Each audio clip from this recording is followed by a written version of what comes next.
Has this ever happened to you? Let's say you're sitting in class and the teacher asks a question. You're pretty sure that you know the answer to the question and you raise your hand high in the air for her to see.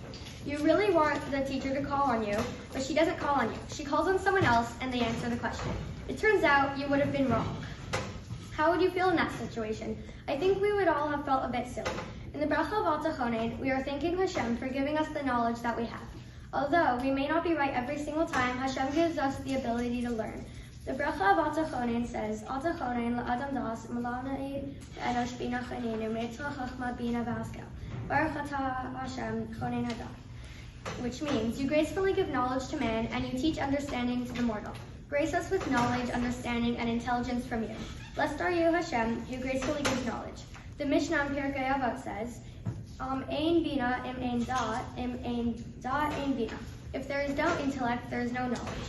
And if there is no knowledge, there is no intellect. In other words, you can't have knowledge without intellect, and you can't have intellect without knowledge. But what is the difference? According to Rashi, intellect is knowing that a nickel and a dime are different, and knowledge is knowing how and why they are different. The Shulchan Aruch says, the difference between people and animals is bina and seichel, wisdom and knowledge. That's why we have this bracha in Shmona Esrei, because if people had no seichel, they can't think.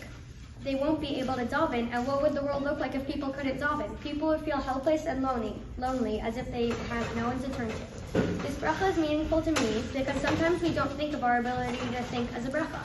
Sometimes we even get bored in school and we don't want to learn new things. But this bracha reminds us that Hashem gave us the potential to learn anything if we put our mind to it.